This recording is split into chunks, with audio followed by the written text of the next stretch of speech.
꼭 알아야 할 경제 이슈를 쉽게 풀어서 배달해드리는 구독경제. 오늘은 김학균 신영증권 리서치센터장과 함께합니다. 어서 오세요. 네, 안녕하십니까? 네, 글로벌 금융시장이 주목하던 미국 연방준비제도 이사회의 대형 이벤트 FOMC 회의가 오늘 새벽에 마무리됐습니다. 네, FOMC가 우리말로 연방공개시장위원회 회의인데요.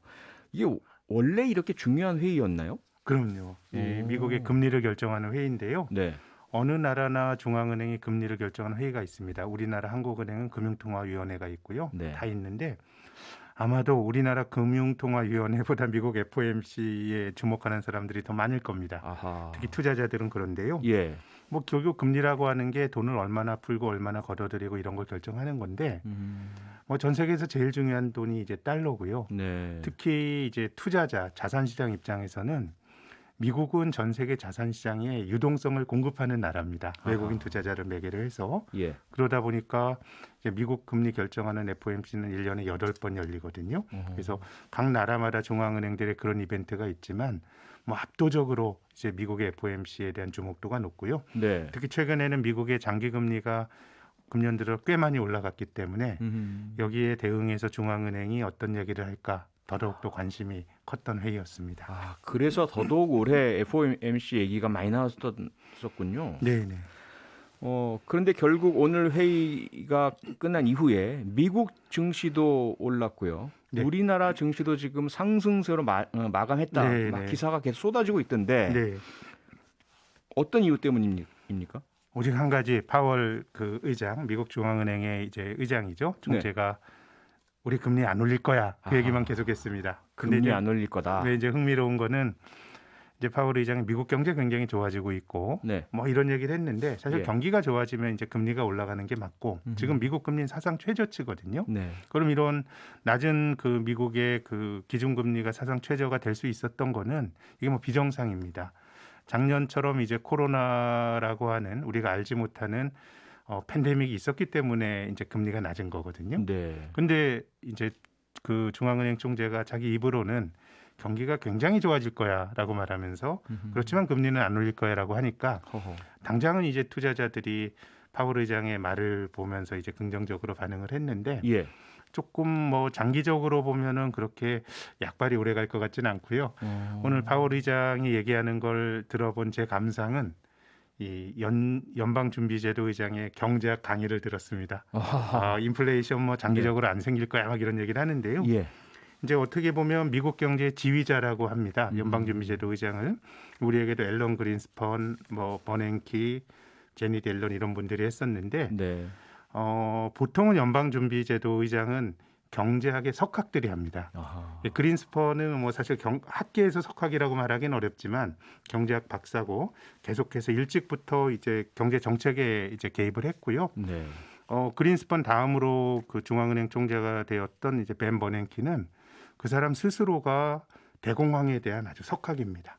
이제 글로벌 금융위기 때 그의 지식을 기반으로 해서 위기를 잘 탈출했고요. 네. 제니 델런도 굉장히 유명한 경제학자고 또 제니 델런 그 남편은 이제 노벨 경제학상을 받을 정도로.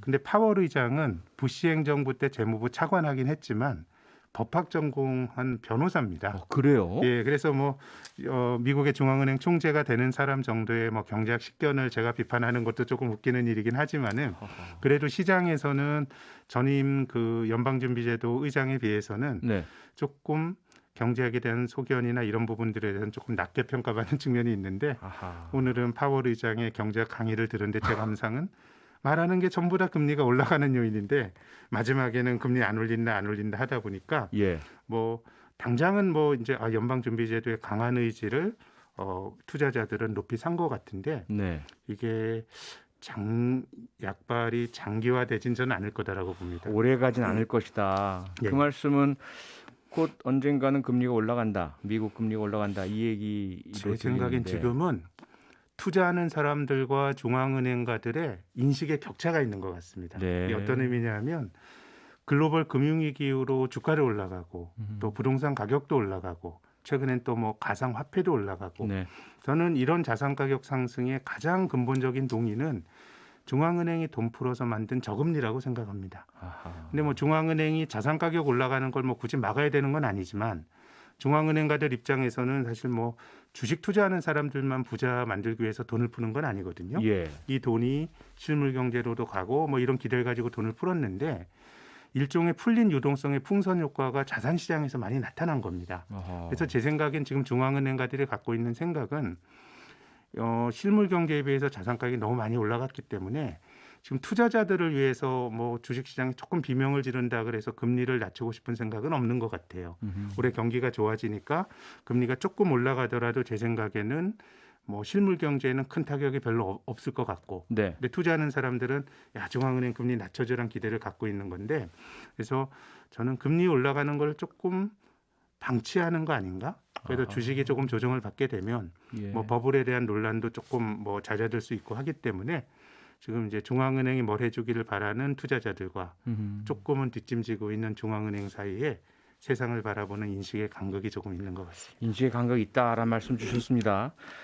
사실 우리나라 투자자들이 하는 이야기를 좀 들어보니까요. 제롬 파월 연준 의장을 파월형 이렇게 막 부르더라고요. 앞서 이제 그 파월 의장의 기자회견을 보신 소감을 경제학 강의를 들었는데 대부분의 앞쪽에 한 이야기들은 금리 상승 요인에 대한 의로 받아들일 수 있는 이야기를 쭉 해놓고 네. 마지막에는 금리 안 올린다는 예, 얘기가 있었다 그렇습니다. 말씀 주셨는데 네. 좀 요약해서 설명을 좀 해주실까요? 어떤 얘기를 했는지? 뭐 사실 뭐 파월형뿐만 아니라 제니 델런 누나, 뭐 네. 버냉키 형 다 마찬가지일 겁니다. 크게 예. 보면 계속해서 금리를 낮추면서 저는 뭐 중앙은행가들이 굉장히 중요한 역할을 했다고 봅니다. 미국의 중앙은행이 연방준비제도가 만들어진 게 1914년인데요. 예. 중앙은행이 만들어진 이후로 경제의 불황의 주기가 짧아졌습니다. 어허. 예전에는 중앙은행이 만들어지기 전에는 경기가 한번 침체로 가게 되면 한 뭐 4, 50년 가기도 했거든요. 네. 근데 이제 그 위기가 생겼을 때 돈을 막 풀 수 있는 권한을 가진 중앙은행이 생기면서 어쨌든 위기를 빨리빨리 극복하게 하는 그런 측면이 좀 그런 어떤 안전판이 만들어졌고, 예. 특히 투자하는 사람 입장에선 중앙은행이 낮춘 금리가 결정적으로 이제 도움을 받은 건데요. 오늘 파월 의장은 작년 말에 미국의 연방준비제도가 봤던 올해 미국의 GDP 성장률 전망치가 한 4.2%인데 예. 오늘 한 6.5%까지 높아질 거야 이런 얘기를 했고요. 6.5%요? 예, 미국의 경제 미국이 성장률이 6%라는 게 참 놀라운 일이죠. 그리고 실업률은 뭐 작년 말에 전망했던 2011년 말의 실업률이 한 5% 정도 될 거야 했는데 오늘은 4.5%였고, 아하. 또 물가 상승률도 작년 말에는 1.8% 전망했는데 올해 말에는 2.2% 전망을 했고요. 네. 또 이제 미국의 연방준비제도 FOMC가 연준 의장인 제롬 파월도 있지만 다른 어떤 그 구성원들이 한 16명이 더 있습니다. 이 17명이 앞으로 우리가 정책 금리를 어떻게 가져갈 거야라고 해서 개인적으로 다 금리 예상 경로를 이렇게 전망을 해서 찍습니다. 네네. 그걸 점도표라고 하는데 점도표. 예. 네. 그래서 뭐 올해 금리를 올릴 거다라고 하는 FOMC 멤버는 없었는데 내년에는 금리를 올릴 거다라고 하는 사람이 17명 중에 4명이었습니다. 아. 지난번에 회의할 때는 1명밖에 없었거든요. 예. 그래서 뭐 여러 가지로 보면은 금리가 올라가야 되는 상황인데 네. 이제 뭐 파월 의장은 뭐 궁극적으로는 뭐 여러 가지 문제 때문에 인플레이션이 안 생길 거고 우리도 금리 안 올리고 이런 얘기를 해서 뭐 오늘 하루는 시장이 믿었는데 네. 앞으로 3월, 4월 되면은 미국 경제 지표 되게 좋아질 거고요. 아하. 특히 바이든 정부가 저는 너무 좀 강하게 나가는 것 같은데 경기부양책 1조 5천억 불 쓰고 네. 또 대규모 인프라 투자도 한다 그러니까요. 그래서 성장률이 저는 미국이 6.5%보다 더 나올 수도 있고 오. 인플레이션 압력도 더 커질 수 있다고 봅니다. 네. 그런 과정에서 아무런 구체적인 어떤 처방 없이 우리는 안 올릴 거야라고 하는 그런 파월 의장의 말이 뭐 어디까지 투자자들이 믿어줄 거냐라 그러면 제 생각에는 그 효력이 별로 길 것 같지는 않습니다. 아하. 아니 그런데 물론 그 전문가들이야 어느 정도 예상도 하고 이해는 하실지 모르겠지만 네, 제가 이게 들어서는 바로 며칠 전에 중국 양회에서 네, 중국은 G2 국가라고는 하지만 여전히 개발도상국의 발전 성장이 계속되는 국가이고 미국은 네. 완전히 성장을 고도 성장을 한 국가인데 중국 양회에서 제시한 성장률이 6%란 말이에요. 네. 근데 미국이 올해 연준에서 제시한 예상 성장률이 6.5%라고요? 네, 그게 그렇습니다. 어떻게 가능합니까? 그러니까 이게 미국이 일단 뭐 올해 성장률만 놓고 보면 네. 작년에 중국은 그래도 플러스 성장을 했고요. 아, 작년. 예, 미국은 한 3.5% 마이너스 성장을 했습니다. 이 성장률이라는 게 작년 대비해서 올해 보는 거니까 기저 효과라고 하는 기저 겁니까? 효과도 매우 크죠. 네. 예, 뭐 왜냐하면 경제가 마이너스 성장은 잘 나타나는 현상이 아니니까 아하. 작년에 나타났던 마이너스 성장을 되돌린 효과가 일단 굉장히 크게 나타나는 측면이 있는데, 예. 근데 그거를 감안해도요. 미국과 같은 항공모함이 어허. 6.5% 성장한다는 건 매우 놀라운 일인데요. 제가 앞서서 미국이 작년에 3.5%, 올해 전망치가 6% 넘을 것 같다고 말씀을 드렸는데요. 네. 유로존을 한번 볼까요? 유로존은 작년에 7% 마이너스였습니다. 미국보다 마이너스 폭이 컸죠. 2배 이상이네요. 예. 근데 올해 성장률 전망치는 4%, 미국보다 낮습니다. 예. 일본 작년에 마이너스 5% 정도, 마이너스 4.9% 마이너스 성장했습니다. 네. 근데 올해 성장률 전망치 2.7%입니다. 아하. 그러니까 미국은 작년에 유럽이나 일본보다 마이너스 성장폭이 적었는데 네. 올해는 아주 점프를 하게 되는데 일본과 유럽과 이렇게 비교를 해보면 미국이 나타내는 이런 성장률 전망치 자체가 아주 이례적이고 아주 기저효과를 감안하더라도 강력한 성장이라는 걸 아마 가늠하실 수 있을 겁니다. 아니 그러면 미국이 그렇게 고도 성장을 한다면 그 파급 효과가 전 세계로 미쳐서 다 같이 성장률 높아지고 이렇게 되는 거 아닌가요? 옛날엔 그랬습니다. 옛날엔 그랬는데. 예, 많은 나라들이 예. 미국 경기가 좋아지면 많은 나라들이 미국에 수출하면서 먹고 살았거든요. 그렇죠. 크게 크게 보면 전 이게 냉전 시대의 유물이라고 생각하는데요. 아하. 미국이 뭐 이제 소련과 이 냉전 시대에는 소련과 이제 그 대립을 하면서 네. 어떻게 보면 많이 베풀었죠. 많이 베풀었죠. 미국의 해군은 전 세계 어떤 보안관 역할을 했었고요. 또 미국 시장에 대한 많은 나라들의 어떤 시장 그 접근, 수출을 허용해 줬었습니다. 네. 그래서 과거에는 미국 경기가 좋아지면 전 세계의 대미 수출이 늘어나면서 경기가 같이 좋아지는 효과가 있었는데 최근 한 10여 년 동안에는 그게 좀 약해진 것 같아요. 일단 트럼프의 보호무역이란 걸 뭐 떠올리실 수가 있겠죠. 네. 그거는 이제 미국이 이제 너네들 나라 물건 사주는 게 아니라 우리도 한번 우리가 해볼래라는 거니까 좀 부정적인 영향을 주는데 Buy America First. 그렇습니다. 이렇게. 근데 예. 그게 트럼프 때 시작된 게 아니라고 생각합니다. 네. 이미 저는 오바마 때부터 시작이 됐다고 봅니다. 왜냐하면은 지금이야 미국이 아주 뭐 너끈하게 글로벌 금융위기 이후에 가장 성장을 한 나라가 됐는데 네. 2008년도 가을철에 그 미국의 금융회사인 리먼 브라더스가 파산했을 때 미국 사회에서는 그런 성찰이 있었던 것 같아요. 야, 우리가 너무 제조업 기반 없이 금융만 했다. 돈놀이만 하다가 사고가 났다는 생각을 갖고 있어서요. 네. 지금 말씀하셨던 아메리칸 퍼스트라는 얘기가 처음 나온 게 오바마 정부 때 처음 나왔고요. 아하. 특히 또 리쇼어링이라고 하는 트럼프 정부가 미국 밖에 나가 있는 미국 기업들 우리나라로 돌아와 하는 건데 예. 그것도 오바마 정권 때부터 시작이 됐습니다. 아하. 그래서 크게 보면은 미국이 좋아지면 다른 나라로 좋아지는 온기가 조금씩 약해지다가 네. 트럼프의 보호무역으로 이게 뭐 결정적으로 미국과 다른 나라가 전혀 다른 온도를 가지고 이제 살게 된 거고요. 이번에 바이든 행정부도 보면은 뭐 트럼프와 같은 그런 어떤 그 아주 무지막지한 보호무역은 아니지만 네. 당장 뭐 중국에 올렸던 그런 관세 같은 거 내릴 생각이 없지 않습니까? 굉장히 내셔널리즘의 성격이 강한데 예. 저는 뭐 어느 나라나 자기들이 그런 선택을 할 수 있다고 보는데요. 미국 같은 나라가 그런 보호무역을 하는 거는 다른데 치명적인 영향을 줍니다. 왜 반칙 그러냐면요. 아닙니까? 반칙? 반칙이죠. 예. 왜냐하면 이제 미국이 기축통화국인데 예. 미국은 뭐 금융위기가 나더라도 달러를 찍어내서 해결하면 되고요. 기축통화국이란 거는 많은 나라가 달러가 필요한 거거든요. 그렇죠. 근데 미국은 달러를 찍어내면 되는 거니까 기축통화국은 많은 혜택을 드립니다. 그럼 이제 기축통화국이 해야 될 게 뭐냐? 자국 돈인 달러가 나라 밖으로 많이 나가야 내 돈의 가치가 그 기축통화가 되는데요. 예. 그럼 그 방법은 뭐 다른 게 없습니다. 그냥 남의 나라 물건을 사주고 아하. 내 돈을 달러를 내주는 게 기축통화가 되는 방법이거든요. 예, 예.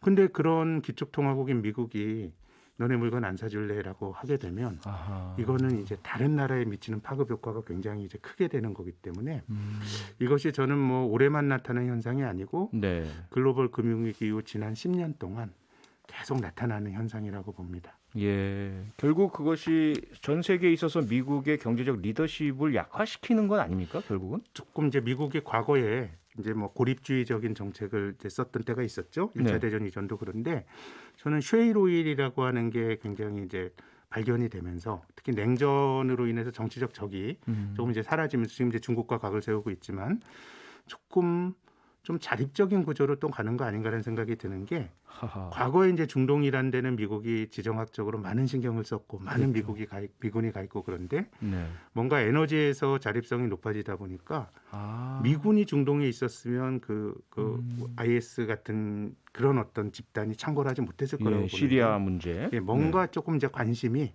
조금 다른 나라들에게서 조금 멀어지는 것 같고 아하. 그 과정에서 다른 나라들이 받던 미국 덕에 받던 혜택들이 많이 좀 약해지는 것 줄어들고. 같아서요. 지금 뭐 미국과 다른 나라의 어떤 경제의 온도차가 네. 이런 불균형이 나타나는 세상인 것 같습니다. 그 미국만 좋아지는 상황이 또 하나 보이는 게 앞서 말씀 주신 게 작년 미국의 실업률이 5%였는데 올해 4.5% 예상, 0.5%나 하락된다는 거 아닙니까? 네, 네. 그만큼 고용 창출 효과가 상당히 크게 나타난다고 봐야 되겠죠. 그렇죠. 미국도 물론 이제 뭐 일자리가 늘어나는 거에 비하면은 네. 뭐 노동자들의 임금이나 이런 게 안 올라가서 뭐 좋은 일자리가 안 생긴다 이런 얘기가 있지만 그래도 뭐 고용이나 이런 것들이 가장 좋은 나라가 이제 미국이니까요. 아하. 또 어떤 측면에서 보면은 글로벌 금융위기 이후 10년 동안에 네. 민간에서 혁신이 있었던 거는 미국이 유일한 것 같습니다.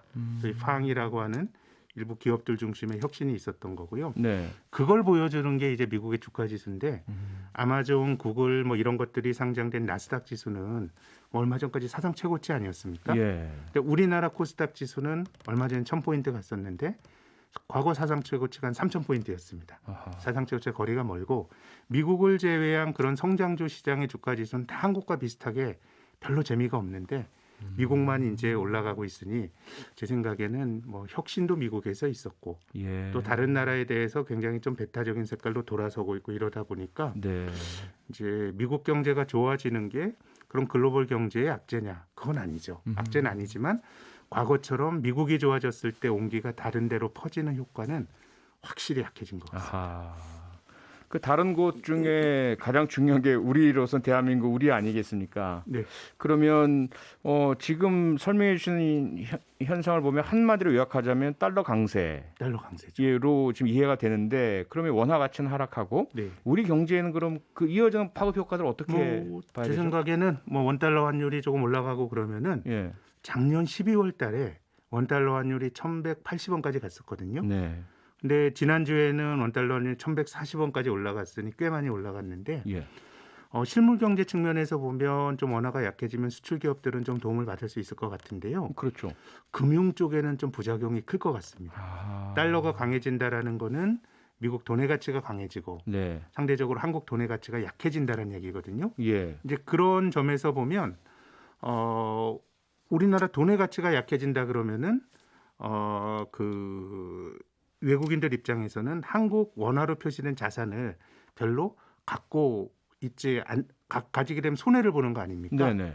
예, 그렇게 본다 그러면은 이제 달러가 강해질 때는 외국인 투자가들이 한국 자산을 팔고 나가는데요. 예. 지금은 좀 뭐 최근에 외국인이 주식을 파는 것도 그런 요인인 것 같고요. 실물은 수출 개선의 효과가 있지만 예. 금융시장 입장에서는 외국인들의 순매도로 조금 부정적인 효과가 큰 것 같습니다. 네. 예, 제가 아까 연말 원달러 환율을 1,180원이라고 잘못 말씀드린 것 같네요. 아. 작년 말이 1,080원. 1,080원. 예, 지난주가 1,140원이니까 네. 꽤 많이 올랐습니다. 예. 자, 그러면 그런 현상으로 인해서 우리 금융이 조금 돈이 빠져나가는 상황이 생긴다. 계속해서 그럼 외국인이 빠져나가는 상황으로 이어질까요? 오늘은 샀습니다마는 제 생각에는 좀 크게 보면 파는 흐름일 것 같고요. 예. 그나마 우리나라는 이제 뭐 그래도 경상수지가 흑자인 나라이기 때문에 네. 우리 힘으로 물건 팔아서 뭔가 달러가 들어올 구석이 있는 나라입니다. 그렇게 보면 이제 원달러 환율도 아주 많이 올라갈 것 같지는 않은데 예. 이럴 때 탈이 나는 나라들은 경상수지가 적자인 나라입니다. 자기 힘으로 달러를 못 벌어오는데 아하. 거기서 이제 미국 돈의 가치가 높아진다 그러면 어려움을 겪는데 네. 그런 나라들이 브라질, 뭐 터키, 인도 그런 나라들이거든요. 네. 그래서 달러가 강할 때 미국 밖의 나라들이 평온했던 적이 별로 없습니다. 하하. 그래서 이제 미국 금리가 올라가고 달러가 강해지면 미국 주식도 조정을 받는데 예. 미국 주식은 조금 조정. 뭐 터키나 브라질처럼 취약한 나라는 많이 조정. 한국과 같이 중간에 있는 나라는 두 나라 사이 정도의 조정 강도를 보이는 경우가 많았습니다. 네, 마지막으로요. 이 강달러 미국의 고도 성장 올해 한 해 동안 우리 개인 투자자들, 개미들은 어떻게 하는 게 가장 좋을까요? 이게 너무 온도차가 커서요. 예. 제 생각에는 조금 미국 자산을 가지고 계시는 게 좀 좋을 것 같고요. 아하. 장기적으로는 달러화 자산을 보유하고 계시는 게 조금 좋을 것 같고 네. 주식 투자도 지금 글로벌 분산의 효과가 이게 뭐 너무 미국이 좋다 보니까요. 그래서 미국 주식에서 배당도 좀 주고 네. 또 상대적으로 조금 뭐 많이 안 오른 가치주 같은 것들을 가지고 계시는 게 좋을 것 같고요. 그래서 올해는 미국 자산 쪽에서 조금 투자의 기회를 보시는 것도 좋지 않을까 싶습니다. 네. 동학개미 여러분들도 힘내셔야 될 텐데 좀 그렇습니다. 네, 오늘은 여기까지 들어야 되겠습니다. 구독경제 김학균 신영증권 리서치 센터장이었습니다. 고맙습니다. 예, 감사합니다.